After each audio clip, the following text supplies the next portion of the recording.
అదే కేసే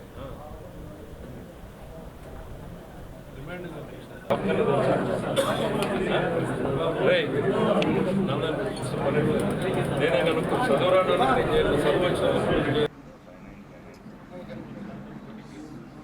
ఆడ వెనకాల సౌండ్ ఆఫ్ స్టార్ట్ చేద్దాం. ఓకే, అందరికీ నమస్కారం. తుంగభద్ర డ్యాము 19వ గేటు కొట్టుకుపోయిన తర్వాత నిన్నటి నుంచి కార్యక్రమాల్ని ముమ్మరు చేయడం జరిగింది.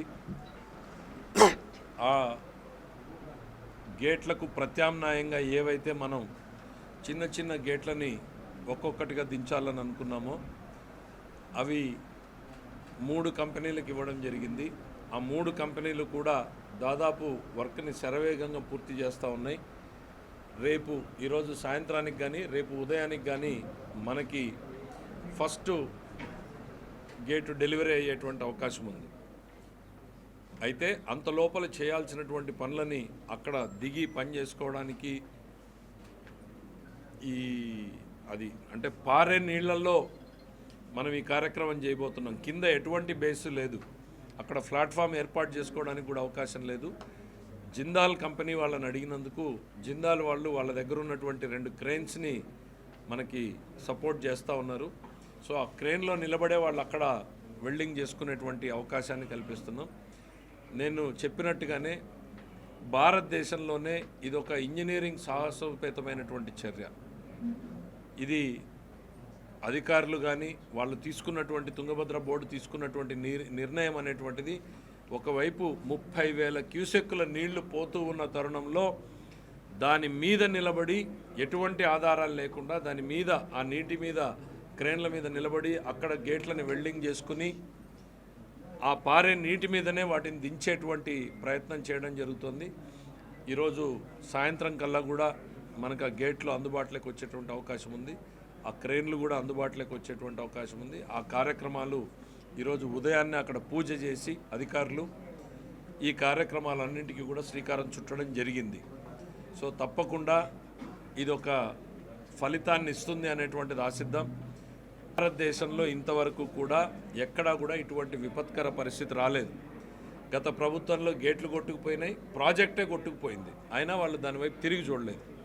మనం ఇక్కడ గేట్లు కొట్టుకుపోతే వెంటనే గంటల లోపలనే స్పందించాము, దానికి ప్రత్యామ్నాయ డిజైన్లు తెచ్చాము, ఢిల్లీలో ఉన్న సెంట్రల్ వాటర్ కమిషన్కి ఇచ్చాము. ఢిల్లీ సెంట్రల్ వాటర్ కమిషన్ వాళ్ళు ఆ గేట్లకు మళ్ళీ చిన్న చిన్న మార్పులు చేసి ఫైనలైజ్ చేశారు. ఆ ఫైనలైజ్ చేసినటువంటి డిజైన్స్ ప్రకారము నెలలు తీసుకునేటువంటి గేట్ల తయారీని రోజుల్లోకి గంటల్లోకి కుదించాం. మనం ఎక్కువ టీమ్స్ని పెట్టి పెద్ద సంస్థలను ఇన్వాల్వ్ చేసి గంటల్లోకి దించాం. ఇట్లాంటి సంఘటన దేశంలో ఎక్కడా కూడా జరగలేదు. జరిగిన తర్వాత దాన్ని అట్లా వదిలేసి కూర్చున్నారు, కానీ ప్రత్యామ్నాయం పరిస్థితి చేయలేదు. ఇవాళ తుంగభద్ర బోర్డు ఒక నిర్ణయం తీసుకుంది. రైతు ప్రయోజనాల దృష్ట్యా తీసుకున్నటువంటి నిర్ణయాన్ని వాళ్ళు పారే నీటికి మధ్యలో దించాలనుకుంటున్నారు. ఈ కార్యక్రమాన్ని విజయవంతం కావాలని ప్రజలందరూ కూడా భగవంతుడిని ప్రార్థించాలని చెప్పి నేను కోరుతా ఉన్నాను. ఎందుకనంటే మన కోసం ఈరోజు చాలామంది రిస్క్ తీసుకుని చేస్తున్నారు. 10 లారీల్ని అడ్డుగా పెట్టినా కూడా ఒక్క సెకండ్లో తోసేసేటువంటి నీళ్ళు వేగం ఉంది అక్కడ. అట్లాంటి దగ్గర మనుషులు క్రేన్ల మీద నిలబడి చేయడానికి వాళ్ళు కూడా వచ్చారు, ముందుకు వచ్చారు. మాకు 2 రోజుల నుంచి ఆ పని చేయగలిగినటువంటి నిపుణులు దొరకలేదు. దొరికినా అక్కడ చేయడానికి చాలామంది భయపడ్డారు. ఇప్పుడు దాంట్లో నిష్ణాతులైన వాళ్ళు మేము చేస్తామని ముందుకు వచ్చారు. సో ఆ క్రేన్లను కూడా సపోర్ట్ చేస్తూ ఉన్నారు. డెఫినెట్లీ ఈ కార్యక్రమం విజయవంతంగా సాగుతుందని నమ్ముతాం. ప్రభుత్వం మీరు చూస్తూ ఉన్నారు ఏ రకంగా అర్జీలు వస్తూ ఉన్నాయో. మ్యాక్సిమం ల్యాండ్ డిస్ప్యూట్స్ వస్తూ ఉన్నాయి. కాబట్టి ఈ ల్యాండ్ డిస్ప్యూట్స్ అన్నింటినీ పరిష్కారం చేయటం కోసం ప్రభుత్వం రెవెన్యూ సదస్సులు గ్రామాల వారీగా ఏర్పాటు చేయబోతా ఉంది. ఈ నెల 16వ తారీఖు నుంచి ప్రారంభమై ప్రతి గ్రామంలోకి ఎంఆర్ఓలు వస్తారు, సంబంధిత అధికారులు వస్తారు. అక్కడే మీ అర్జీలు తీసుకోవడం జరుగుతుంది.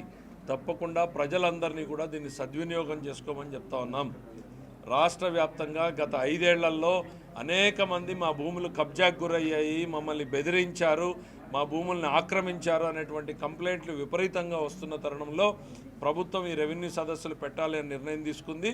ఈ రెవెన్యూ సదస్సుల్లో మీ భూమికి సంబంధించినటువంటి విషయాలు ఏమన్నా ఉంటే కూడా సదస్సుల్లో మీరు అర్జీలు ఇచ్చుకోండి. ప్రభుత్వం వాటిని సాధ్యమైనంత తొందరలోనే పరిష్కారం చేయడానికి ప్రయత్నం చేస్తుందని తెలియజేస్తుంది.